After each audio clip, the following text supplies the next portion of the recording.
Hey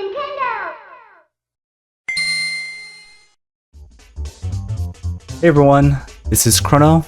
Today I'm going to be giving you a guide on how to clear the 6 bosses for the Dark Citadel, the new raid in Diablo 4, the Vessel of Hatred. I did this raid with a friend of mine late last night. This raid is tuned for 4 players, so keep that in mind. And this is regardless of how many people you bring. The difficulty will remain the same regardless of whether you bring 2 or 3 or 4 players. So the more able bodies that you're able to bring to the raid, the easier this will be for you. This raid contains 3 separate wings. You must do it in the order that's presented to you. So it's the left wing followed by the right wing, and then the last wing is in the middle. There's 2 bosses per wing with 6 in total. If you're going to be doing this with just 2 players like me and my friend did, it is highly recommended that both of you are able to comfortably do high amounts of AoE damage, and at least one of you is able to do a tremendous amount of single target damage. For us, my friend played a Lightning Spear Sorcerer, and I played a Touch of Death Spiritborn. Mechanically, nothing in this raid is too challenging. I would say it's just enough to be interesting, but not hard enough to be frustrating, and will make you feel like you want to leave the raid because it's too difficult and requires too much brain power. I think like the quote-unquote puzzle parts of this raid are very manageable even if you go into this blind. What makes this hard on Torment 4 is the fact that the damage of the abilities that the boss does on you and your party is most likely going to one-shot you. Me and my friend were pretty optimized for this, especially defensively. I had Ethereals and I had most of my important resistances covered. I think just my Cold and Shadow were 56%. But despite that, no matter what mechanics I got hit by any of the bosses, they were likely either going to almost one-shot me or straight up kill me in one hit.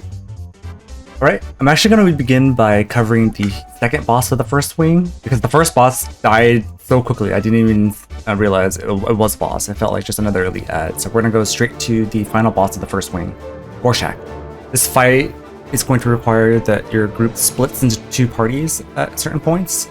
You begin the fight by doing single target damage and push him far enough until his health bar turns gray, at which point the game forces you to deal with the mechanic. Otherwise it's a wipe. As soon as he pushes over, you're going to see 6 ads spawn around the room, denoted by the red skulls on your minimap. Killing these ads will spawn a small blue crystal on the floor, and you pick them up by walking over them. And you walk over the center platform to deposit them. Once you deposit all 6, you enable the portal. Any player can right-click this center portal. This will trigger a portal into the other realm. The portal takes about 3.5-4 seconds-ish to go off, so whoever you intend on sending down needs to be ready for this, because it is possible to miss this. Once you split your party across the 2 realms, if either side has a full wipe, then your whole party will wipe. It'll instantly fill the impending doom meter and you will all die. The people that are most at risk are the ones that stay upstairs and remain fighting Gorack. Once you guys split up, the people upstairs must kill an additional 6 ads while also kiting the boss and avoiding each of his mechanics, because if I got hit by any of them, I just got straight up one-shot. So they must kill 6 ads and once again fill up the energy for the portal in the center of the room, allowing the people in the other realm to come back up. Those in the bottom floor have to kill 2 elite ads, one on the left and one on the right, which spawns a singular bigger ad, and killing this ad will drop an item that you must collect. Then you have to bring it back to the original realm to plug into the console at the top of the room. This will remove the immunity from the main boss and allow you to damage him again till the next phase. Boss goes immune twice during this fight, so you'll be doing 1/3 of its health at the pole. He goes immune. You have to do the mechanics to make him unimmune by bringing the item from the downstairs up into the console, allowing you to do another 1/3, in which case he goes immune a second time, and you rinse repeat another round of mechanics. So 3 DPS phases and 2 immunity phases before he dies.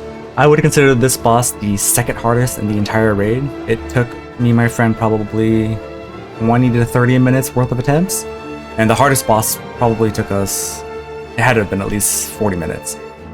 But if you can get past those 2, the rest of the raid is pretty much a cakewalk in my opinion. Now, the first boss of the second wing, I think is bugged in a good way, meaning that I think there were supposed to be points in the fight where he's supposed to go immune and we have to do mechanics and rinse and repeat them. But me and my friend just walked in on the first pole and just started DPSing him and straight up killed him from 100% to 0. If this doesn't happen for you, I do not know how to repeat what happened for us, because I'm pretty sure more was supposed to happen during this fight, but we just walked in there and just straight up killed him. He definitely felt like someone who should have had mechanics. So if you had a different experience, I would love to know. But we were just able to just annihilate him, so he was just another elite. Now, the second boss of the second wing, Lord Zool, the Gorger, is the one I suspect most people will struggle the most on. I think this is easily the hardest fight in the entire raid. I would guess that almost half the time spent in the entirety of the raid was doing attempts on this boss, trying to get it down. It's just me and my friend.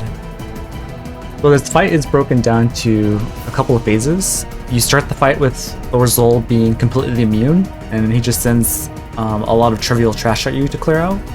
You clear them out for about 5 to 10 seconds until 2 barrier guardians on the bottom left and the bottom right of the starting room spawn. Killing both of these guardians will open up the doors to the upper left and upper right parts of this first room, and you or your partner need to go to either side, pick up the item that's in those rooms, and bring him back to the center console right on top of Lord Zool. And this removes his immunity for you to damage him for the first time. This next phase was where me and my friend realized that having 2 people actually makes this incredibly difficult. So if you can have more people, more bodies on this next phase is what defines whether you have an easy experience during this particular encounter. What's going to happen is 3 doors are going to open. They split off into decently sized wings. So there's a bottom left, bottom right, and top side.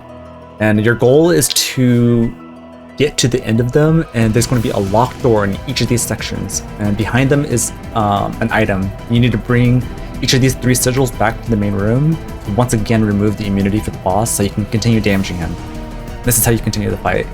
In order to unlock each of these doors, what's going to happen is there's going to be a roaming barrier guard in each of these 3 sections, and they each spawn in a random location inside this section, so you have to be pretty thorough sometimes. Sometimes it might take you exploring the entire rotation of that wing to find him. Once you kill him, he's going to have a symbol surrounding him, and killing the barrier guardian will open the door corresponding with the symbol that was surrounding him prior to his death. So you kill him, and it's going to open the door for one of the other 2 wings. You'll notice in this particular pull, in this footage, that the top section had a locked door with the flame symbol on it. And I just killed a barrier guardian here that was located in the bottom left section, and he had a flame symbol surrounding him. So by killing him, that opens that locked flame door in the top section. When you're doing comms with your friends doing this, the 2 most important things to let each other know is which symbol your guardian has in your wing, and what the symbol is on the door that you need unlocked. So you guys have a good feel for when and where things are dying, so that you can plug in the sigils on time, because there is a pretty tight impending doom meter for 2 players. Me and my friends had to be pretty quick on our toes with communicating and knowing exactly where we needed to go next as soon as we were done killing the next guardian or opening the next door. And this is why having more players just makes things a lot easier. You'll have extra bodies to send to get a head start on the next part of the objectives. It is important to know that the symbols on the guardians and then the doors are randomized every pull, so you're not going to be going to the same places every single pull necessarily. This is why communication is incredibly important. After you successfully plug in the 3 sigils for the first time, you'll remove his immunity, allowing you to damage the boss again. Now, whenever the boss casts an offensive damaging spell at any point during this fight, you really gotta respect them, because if I got hit by any of them, there's a really high likelihood that I would just straight up outright die in 1 hit through all my barriers, or it would put a really fat dot on me that would do like 2.5 to 3 times my entire health bar over the course of like 6 seconds, and I would just have to spam potions and generate as much barrier as I possibly could to withstand the damage over time. So there are 3 particular mechanics that come to mind that you need to be watchful for, and if you've never seen them before in Tier 4, there's a really good chance you're going to get farmed by them a couple times before you start actively paying attention to them from pole to pole. They are the falling meteors from the sky. This would straight up one-shot me. If I saw it coming, I really needed to have some sort of mobility available and available to use so that I can dash half the distance of the screen away so that I wouldn't get hit by this. There's these floating balls that he sends out Think of it as like a frozen orb, but instead of shooting out ice shards, it sprays out a bunch of skulls in a cone-like fashion. If I could have any of these skulls, I would straight up die. And he also spawns these small circles on the ground that explode in an X-like fashion, and the projectiles that come out of this apply fat dot. I could survive it only if I have a big shield, and only if I'm spamming potions. But TLDR, just try your best not to get hit by anything. And just be aware of those 3 mechanics that I just described. If you can successfully plug in all 5 sigils for this phase, you're pretty much home free. Like, you'll be able to finish off the boss for his remaining, a third of his life. The hardest part of the raid is over. You put all that behind you. The final wing is significantly easier than this boss. So just treat this boss as though it was the final boss, because he really is like at least 2 times as difficult as anything else. For the first boss in the final wing, very early on into pulling them, they're both going to go immune, and the way you break their immunity is by killing the spell guardians that spawn periodically throughout the fight. These spell guardians drop an item that once looted, it'll replace every single skill on your bar with a counterspell ability. So if you have abilities in your rotation that you lean on to do damage or to teleport or to go immune, expect that once you loot this item, you will not have access to these abilities. So once you loot this counterspell item, you get 1 cast pressing any of the buttons on your bar, and it'll do a little Nova Pulse. And what you do with this is you wait till either boss fires out a large green floating orb. It really sticks out because you'll see this long rectangle denoting the path that the ball is going to take. And you don't have to necessarily go ahead of it, but when you cast the counterspell, the Nova needs to be big enough so that it hits the ball. You can hit the ball from any side. This will reflect the ball back at the caster, spawning a portal on his immune body. By taking the portal, you go into the other realm, and that's where you can kill the boss that was hit by it. This fight took me and my friend 2 pulls for us to understand. And each pull, we only sent me downstairs. So I just went downstairs and straight up killed the boss, and my friend opened the portal to send me back up. And we just rinse repeat the fight for both bosses. So we kill Spell Guardian, get the item, collect the ball, I go down, I kill the boss, he kills another Guardian, sends me back up, and we rinse repeat and kill the other boss the same way. For the last fight, I'll just show you the footage from pull to the kill, because it only took us, I think, 2, maybe 3 attempts to kill this boss. It's the lengthiest fight in the raid, but it's not necessarily the most difficult despite the length. So when the boss jumps down, he's going to spawn a portal, and everyone needs to enter this. This is where you'll be able to damage the boss for a bit before he hits his first immunity phase. So he'll be immune for like 3 seconds before he's damageable. You just beat on the boss. If you see this full red circle right here, he does the slam that you need to get out of. This bigger circle you need to get inside of. So if you get caught outside of it, you need some sort of blink or instant mobility to jump over it. After that, you step on these 2 pressure plates, and it'll spawn a random portal either on the center of the room, far left, or far right. So stand in the middle and be ready to use your mobility to catch the portal, because the portal happens pretty quickly and you could miss it. If you do miss it, the game will spawn a portal for you about 20-30 seconds later. It's not too important if you miss it, because all that's going to be happening upstairs right now is you just killing a bunch of trash. Not much is going on during this phase. The boss will occasionally pull everyone towards the boss, but it doesn't really mean anything because it's not much going on. The only way you can die during this phase is if one of the kamikaze mobs goes up and blows up on you. So you just keep killing ads in this phase until you see these 4 altars appear. These progress by you standing in the circle. It's not progress by kills. You just need to simply be present inside these circles to progress. The impending doom timer is chill enough such that it's easily doable with 2 people. You don't have to like rush or anything. Just stand in the circles and fill up the bar for both circles. If you have a team of 4, you can do all of them at once.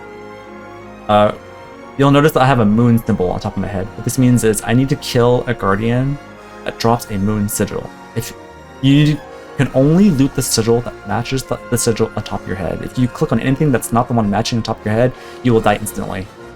So communicate with your team what you need and what's being dropped by the guardians that you kill. So my friend tells me that the moon sigil is on the other side. I go over there and I pick it up and it clears it and progress in the fight. After everyone's sigils are cleared, the boss jumps down. And during this phase, This is the phase of the fight where me and my friend are most likely to wipe. These souls that you see flying around do an incredible amount of damage, and I need to be beating on something to generate a barrier that's worth 100% of my health pool. So I just leaned on my ranged DPS friend here to kill the Spell Guardian. What you need to do is kill the Spell Guardian and deflect the ball right here to continue the fight. And there's no point risking the melee's life here and just restarting the pull and wiping. So if you have a high damage dealing ranged DPS, lean on them to kill the Spell Guardian. Deflect the ball, and then the fight resets. You're essentially doing all the mechanics again a second time. So we go down here, we damage him until he goes immune, and rinse repeat. We step on the pressure plates, it's going to spawn a portal on a random side of the room. We got lucky and it spawned in the middle. Go back up and we rinse repeat. There's nothing new going forward from here. So if you can handle one rotation of the fight getting to this point, then you've already seen the entirety of the fight. So rinse repeat, and don't get greedy during the phase where the souls are flying around. Have your ranged DPS kill the Spell Guardian, and do that twice, and you've pretty much cleared the raid. That's all there is to it. I hope this guide was helpful, and good luck on your first clear of Torment 4 Dark Citadel. I'll see you guys next time.